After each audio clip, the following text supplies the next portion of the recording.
Imagine ter que escolher entre comer ou pagar o transporte, enquanto seu melhor amigo te chama de privilegiado. Eu sou Luan, estudante universitário. A vida de estudante já é apertada, né? Para mim era ainda mais. Eu fazia um curso integral e, para ajudar em casa e pagar minhas contas, trabalhava meio período num café. Cada centavo era contado. Eu tinha um orçamento bem definido. Sabia exatamente o quanto podia gastar por semana com comida, transporte, material. Era um controle rígido, mas necessário. Eu me orgulhava de conseguir me virar sozinho. Meu amigo Celso também era estudante, mas a realidade dele era outra. A gente se conhecia desde o ensino médio. Ele nunca trabalhou.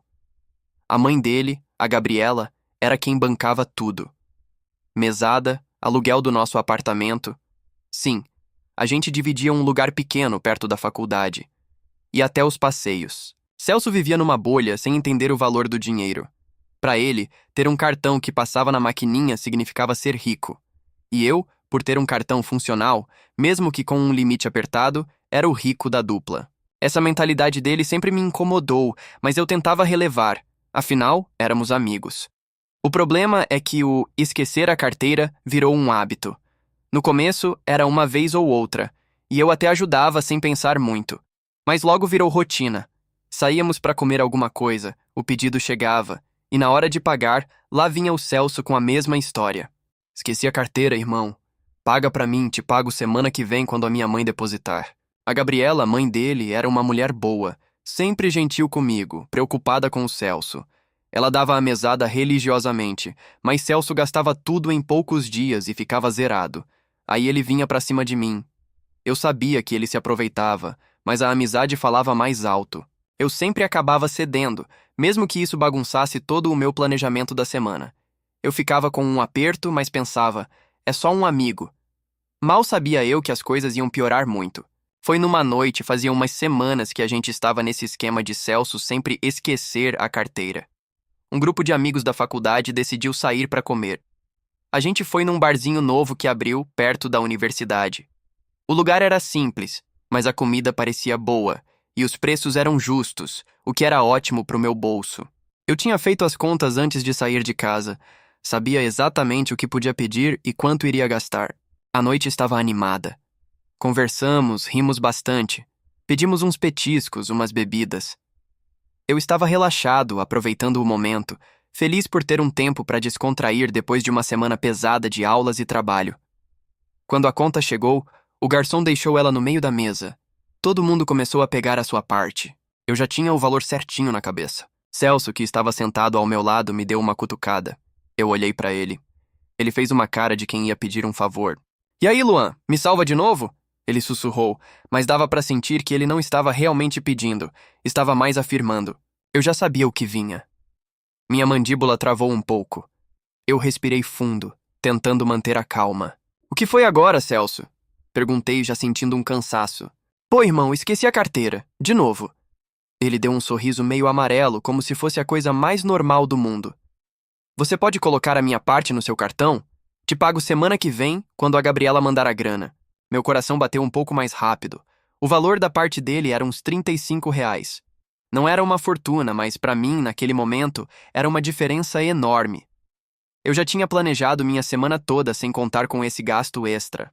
Se eu pagasse por ele, ia ter que cortar alguma coisa essencial, tipo uma refeição ou o dinheiro do transporte de alguns dias. Eu não queria fazer aquilo. Celso, não vai dar. Eu falei baixo, tentando não chamar atenção. Meu cartão está no limite do que eu tenho na conta. Se eu passar, vou ficar sem. Não posso. Ele me olhou com uma expressão que eu já conhecia bem, ofensa. Como se eu tivesse feito algo terrível. Ah, qual é, Luan? Para de agir como se estivesse quebrado. Você tem um cartão, poxa. É só passar. Você ainda ganha cashback, não é nem dinheiro de verdade, são pontos. Ele falava isso como se eu estivesse escondendo um tesouro. Eu fiquei parado, olhando para ele, sem conseguir acreditar no que estava ouvindo. A ideia de que cashback e pontos não eram dinheiro de verdade me deixou sem palavras. Era o meu dinheiro, o dinheiro que eu suava para ganhar. Ele não parou por aí. Virou-se um pouco para os outros na mesa, falando alto o suficiente para que alguns ouvissem. Caramba, que coisa! Imagina não emprestar para o seu próprio amigo. Ainda mais você que tem privilégio financeiro. Eu senti meu rosto esquentar. Fiquei com muita raiva. Privilégio financeiro? Eu? O cara que trabalhava para pagar as contas enquanto ele vivia da mãe? Eu apertei os punhos debaixo da mesa. A situação ficou muito chata. Os outros amigos perceberam o clima e alguns desviaram o olhar sem saber o que fazer. Eu não cedi. Não, Celso, eu não vou pagar, não posso. Ele fez um bico, cruzou os braços e ficou emburrado o resto da noite. Mal falou. O jantar, que estava tão bom, terminou com um clima pesado. Depois, quando a gente já estava em casa, recebi uma mensagem dele. Era um textão, falando sobre como pessoas com privilégio financeiro nunca entendem. Eu li aquilo e só consegui pensar. A gente mora no mesmo apartamento minúsculo, a diferença é que eu trabalho e ele não. Foi ali que decidi que ia começar a usar um cartão tipo o FIS, que tem um limite que eu defino. Pelo menos assim eu teria uma desculpa real para esses parasitas de amigos. Depois daquele jantar, o clima entre a gente ficou estranho por uns dias. Celso me ignorava ou respondia com monossílabos. Eu pensei que talvez ele tivesse entendido a mensagem, que eu não era um banco pessoal. Mas me enganei. A amnésia da carteira continuou. Pouco tempo depois, a gente estava na faculdade, no intervalo entre as aulas. Fomos comprar um lanche rápido na cantina. Eu peguei um salgado e um suco. Celso pegou um sanduíche e um refrigerante. Na hora de pagar, ele fez a mesma cara de sempre. Luan, cara, sério, esqueci a carteira de novo. Ele me olhou com uma súplica nos olhos. Juro que é a última vez essa semana. Eu já tinha o meu cartão FIS. Era perfeito para essas horas. Pô, Celso, não consigo. Meu cartão está com o limite travado hoje. Só tenho o dinheiro exato para minha parte. Ele fez uma expressão de descrença. Mas como assim? Você não acabou de usar? Sim, mas eu configurei o limite diário para não gastar mais do que posso. É para me ajudar a controlar as finanças. Eu expliquei, tentando ser o mais natural possível. Ele suspirou irritado. Ah, tá bom. Então vou ter que comer só o pão. Ele devolveu o refrigerante e o sanduíche, pegando só um pão de queijo pequeno. Eu senti um pouco de pena, mas ao mesmo tempo, uma raiva pela manipulação. Ele estava tentando me fazer sentir culpado. Eu mantive a minha posição. Ele pagou o pão de queijo com o pouco de troco que tinha no bolso e ficou emburrado, mastigando devagar. Essa cena se repetiu várias vezes. Era um café, uma passagem de ônibus, um doce na padaria. Sempre a mesma história, sempre a mesma desculpa. Eu sempre usava a desculpa do limite do cartão ou que só tinha dinheiro vivo contado. Ele ficava cada vez mais frustrado comigo e eu ficava cada vez mais frustrado com ele. A gente mal conversava sobre outras coisas que não fossem dinheiro. Um dia eu tentei ter uma conversa séria com ele. A gente estava no apartamento depois da aula. Eu estava arrumando minhas coisas para ir para o trabalho. Celso, a gente precisa conversar sobre isso. Eu comecei com a voz calma. Ele estava jogando videogame no sofá. E sobre o quê? Ele nem tirou os olhos da tela. Sobre dinheiro. Sobre você sempre precisar que eu pague as coisas. Ele pausou o jogo e me olhou com uma expressão de tédio. Ah, lá vem você de novo com essa história. Eu te pago, Luan. Sempre te pago. Não é isso. É que você sempre fica sem dinheiro. A Gabriela te dá uma mesada boa. Por que você não consegue controlar? Ele deu de ombros. Ah, Luan, você não entende. É difícil. As coisas são caras. E eu não tenho tempo para trabalhar. A faculdade já toma todo o meu tempo. Eu olhei para ele incrédulo. Ele passava horas jogando. Mas você tem tempo para jogar. E para sair. Eu trabalho, estudo e ainda consigo me virar. Você podia procurar um bico, alguma coisa. Ele riu, um riso sem humor. Pra quê? Pra ganhar uma miséria? A Gabriela me ajuda. É só até eu me formar. Aí eu arrumo um emprego top e a gente não vai ter mais esses problemas. Eu senti uma frustração enorme. Ele não via a realidade. Ele achava que a vida ia se resolver magicamente. A conversa não levou a lugar nenhum. Ele voltou pro jogo e eu fui trabalhar com um peso no coração. A mãe do Celso, a Gabriela, às vezes me ligava. Ela perguntava como ele estava, se estava estudando. Ela era muito doce. Uma vez, ela me perguntou se eu sabia se ele estava precisando de alguma coisa, porque ele tinha pedido um adiantamento da mesada. Ele disse que precisava de um material para a faculdade, Luan. Você sabe o que é? Eu sabia que não era. Ele não tinha comprado nenhum material extra ultimamente. Eu não queria mentir para ela, mas também não queria entregar o Celso. Ah, Gabriela, ele não me falou de nada específico. Mas sabe como é, né? Estudante sempre tem uns gastos. Eu me senti mal por não ser totalmente honesto, mas não era meu lugar expor o filho dela. Eu só esperava que Celso não estivesse usando o dinheiro para coisas fúteis e depois viesse me pedir ajuda. As semanas foram passando e a situação só piorava. Celso começou a ficar mais ousado. Ele não só pedia para pagar comida ou transporte. Começou a pedir dinheiro para outras coisas. Luan, a gente podia ir naquele show de rock no fim de semana, né? Ele disse um dia com os olhos brilhando. Pô, a banda é muito boa. É legal, mas eu não tenho grana para isso agora. Mas você tem o cartão? Ele já estava nessa. Coloca o meu ingresso no seu cartão. Te pago quando a Gabriela me mandar a grana. E o seu a gente divide, ou eu pago uma parte depois. Eu senti uma raiva. Ele queria que eu pagasse o ingresso dele e ainda uma parte do meu. Celso, não dá. Eu já te falei, meu dinheiro é contado. Não vou gastar com show agora e não vou pagar o seu ingresso. Ele ficou com o rosto fechado. Poxa, Luan, você é um péssimo amigo. Eu faria isso por você. Eu olhei para ele sem falar nada. Eu sabia que ele não faria. Ele nunca faria. Ele nunca tinha dinheiro para nada. A gota d'água veio quando ele me pediu um valor alto. Era para comprar um curso online que ele disse que era essencial para a carreira dele. Custava quase R$ 1.000. Luan, você não entende a importância disso. É um investimento no meu futuro. Ele argumentou com uma paixão que eu nunca tinha visto quando o assunto era estudar de verdade. A Gabriela não pode me ajudar agora. Ela já gastou com umas coisas da casa. Mas você tem esse cartão, pô. Você é o único que pode me salvar. Ele falou isso como se eu fosse o responsável pelo futuro dele. Eu fiquei em choque. R$ 1.000. Era o equivalente a quase um mês do meu salário de meio período. Celso, você está louco? Eu não tenho R$ 1.000 para te emprestar, nem no cartão. Mas você pode parcelar. Em 10 vezes fica R$ 100 por mês. Isso é troco para você. Eu neguei com a cabeça, com a boca seca.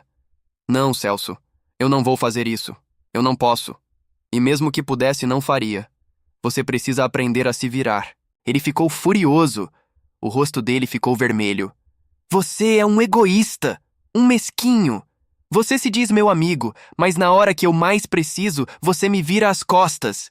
Você só pensa em você. Ele começou a gritar e eu fiquei parado, ouvindo, sem saber o que dizer. Eu senti uma tristeza profunda. Aquela amizade, um dia tão importante para mim, estava se desfazendo por causa de dinheiro e irresponsabilidade. Eu me dei conta que, para ele, a nossa amizade tinha se tornado uma conta bancária.